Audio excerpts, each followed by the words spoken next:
What's up, guys? I'm gonna give it like another minute and then I'm gonna start.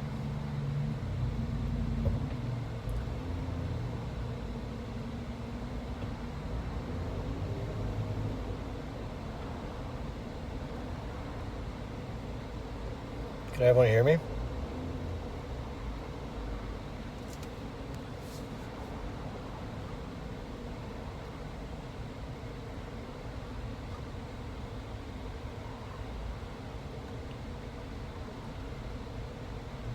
Can everyone hear me all right? Just say like yes or no or something. Cool. I'll give it a minute and then I'm gonna start.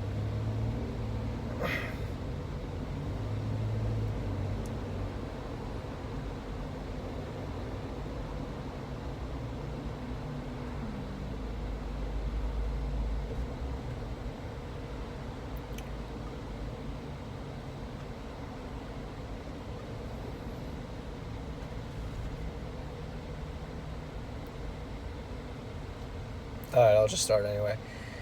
So, for those of you that like it's your first time in here, I usually like to do these Instagram recaps on a good day or a bad day, just kind of to keep my head on right. I'm driving right now, so I'm not gonna look at the phone. I'm just gonna keep going straight. But what went wrong today is what I kind of want to talk about. Today was a shitty day. I lost, I think it was $26,000, which sucks.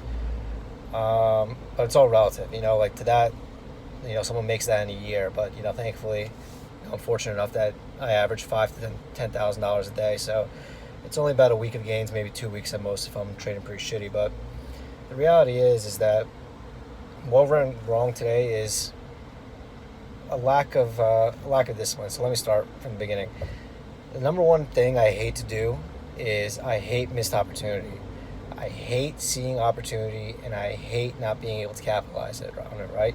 So if I see a setup coming and I know that it's going to be a big time setup, and if I miss it or if I don't perform well, that pisses me off more than just kind of avoiding it. So seeing all the pot stocks today, like the TLRY, the CGC, the CRON, all kind of gapping up and having like a massive move and stuff like that, I saw opportunity there. I said that, once these do unwind, they're going to be massive winners. So instead of kind of trading it the right way that I normally would trade it, which is avoiding it, I got it in my head that, this is an opportunity that I can't miss. This is a setup that I can't miss. I have to be watching it. I have to be trading it. And that's where the problem started from, right? So kind of recognizing that that was my issue, recognizing that, these are not my bread and butter plays. I don't make money on these plays. It seems like every single time I lose on them. Like, I'll make a couple thousand here, but I'll lose 3 times more on it on a different day. You know what I'm saying? So just because I saw opportunity in it does not mean that I should be trading it, right? And it's my own fault. I have fucking 8 charts up at the same time sometimes. So, I populate it with stuff that I'm watching or stuff that I'm trying to learn from and seeing what I could kind of pick up from the CRON or the TLRYs and stuff like that. But it just goes back to the same fucking thing, man. Like, I'm not good at that shit, so why am I wasting my time doing it, right? So kind of going forward, what I like to do on days like today is find out why I'm losing and what I could do to kind of fix it and make sure it doesn't happen in the future. And I was kind of trading big caps for a while, and it wasn't really working out, so I eliminated those from my setup. And then these kind of overextended charts came along, the pot stocks, and I said, oh my god, like they're gonna unwind. It's gonna be a big winner. I have to be there. I have to trade it. I have to nail it. And I keep losing. So I was talking to Bao about it earlier, and he's like, dude, it's not worth it, man. It's not worth it. You lose more money than you make from it. You get excited from the opportunity, and then when the opportunity finally does come, you're not even watching it. So then you get pissed and you get FOMO and shit goes wrong. So kind of going forward, I'm going to remove those charts from my screen. I know it sounds pretty easy, but if people are talking about it and people are trading it and people are doing this and that, it only gets me more tempted to want to trade them. So I know what I'm good at. I know what I'm bad at. But sometimes I get blinded by the opportunity to make money due to not wanting to miss out from it, right? Like I don't want missed opportunity. I see these pot stocks, I see them moving. I know they're going to unwind eventually and someone's going to nail it big.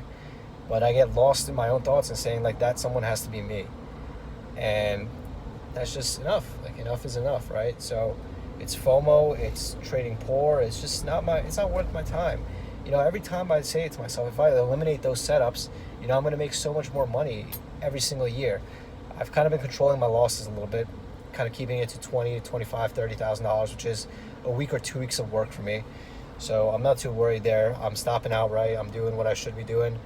I'm not constantly adding to a loser. If I do add, it's part of my plan, and then I'm cutting it off if it's not right. But dude, like I could have saved myself at least like 20 grand today just by not trading this other shit. And the reality is the best I'm going to make on it is probably 20 or 30 grand. Instead, I'm losing 20 grand on it. And if it does eventually turn, I'm going to make back that loss. I'm going to be break even on it, right?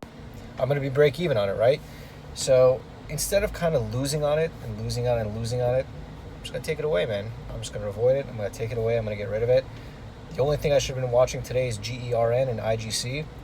GERN didn't really pop as much as I wanted to, so I couldn't kind of capitalize on it. IGC, shorter pops, covered dips, and then got a little bit too patient on it, so I kind of screwed up there. But again, even if I just screwed up on IGC, I would be break even for the day. I would have given back my morning gains and moved on. And to me, that's much better than screwing up your entire day plus more. So again, red days are inevitable. I'm not perfect. It seems like I'm the only one on the internet that loses, but that's all right.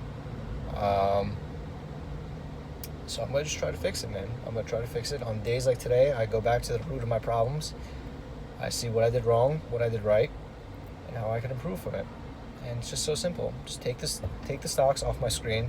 I keep them on my screen as an excuse, I guess, to kind of learn from it, see if I could pick up some stuff from it. But dude, like, I just get tempted. I just get tempted to trade it. And the only way for me to remove temptation is to eliminate myself from the equation, to eliminate those setups from the equation, to eliminate them from me seeing it, or from people talking about it, or from whatever it is. Just eliminate seeing it. So again, I just keep replaying it in my head. I lose $20,000 on it on the front side. The most I'm going to make on the back side is $20,000. If I just eliminate it, I'll be break even, and then the problem solved, right? But the feeling of missed opportunity matters to me so much that it kind of clouds my judgment. Again, I'm okay with losing. I don't give a shit about losing, but missed opportunity is what really gets me. So that's something that I kind of got to work on. I get too excited sometimes. I get too anxious. I get FOMO like anyone else, but I don't know. The reality is this. If I eliminate those setups from my playbook, if I eliminate those charts from my screens, if I eliminate seeing them every day, let someone else nail it. Let someone else with the massive bankroll nail it. Let someone else that specializes in that stuff nail it, because they're going to unwind, and when they do, someone's going to bank on it. But I'd rather stick to the piece of shit stocks. That's where I'm making my most money. That's where I do my best. Every time I venture out, every time I try to do something different, I don't succeed. I know what I'm good at. It's like a basketball player. He plays basketball really well. Why the hell would he even think about going and playing football if he's doing so well playing basketball? If I nail small caps every day, why the fuck would I try to mess with all these other things? Try to make more money? It doesn't make sense, man. It doesn't make sense. Just eliminate it. So, again, the way I'm going to solve this situation is I'm going to eliminate the setup. I'm going to eliminate seeing it from my screen, because if it does crack on the crack day and I see it, I'm going to have poor entries, I'm going to have poor exits, I'm going to do everything pretty shitty. So, again, go back to the root of the problem, see what the reasoning is of your problem, and go to fix it. Are you losing because you're not stopping out? Are you losing because you're adding to a loser? Are you losing because you don't know what you're trading? Like I know what I'm good at. I make money consistently when I trade what I'm good at. And today, if I just stuck to what I was good at, the worst case scenario, I would have been break even on the day. It just makes sense. It just makes sense. So, again, that's kind of what I want to rant about today. Obviously, it's short and sweet, but just kind of even saying this stuff out loud really helps me get myself focused. So, again, looking forward to tomorrow. If they do tank tomorrow, which they probably will, you won't see me trading them. If someone else nails them, good for them. I don't know how much money you would be losing on the front side shorting them, but look, I know what I'm good at. I'm gonna stick to what I'm good at, and that's it. Just keep doing what I'm doing, man. Just gotta keep doing what I'm doing. At the end of the day, like I said, obviously these losses are big to someone else, but reality is, not to sound arrogant or egotistical, but I put up more money. Like I make more money. So if I make $5,000 a day for 5 days straight, it's gonna add up to that loss. So it doesn't really matter as long as I'm not losing a month of work. I'm not losing 2 months of work. I'm not losing 6 months of work. It's all relative, man. It's all relative. So I'm not worried. I know I'm a good trader. I know that I'm really good at what I'm good at. It's just it, man. Simple as that. Simple as that. So that's it. I'm gonna go finish my drive up, pick up my car, go for a walk, eat some steak, call it a day. Come back tomorrow stronger. That's it. Thanks, guys, for tuning in. I'm gonna wrap it up. Peace out.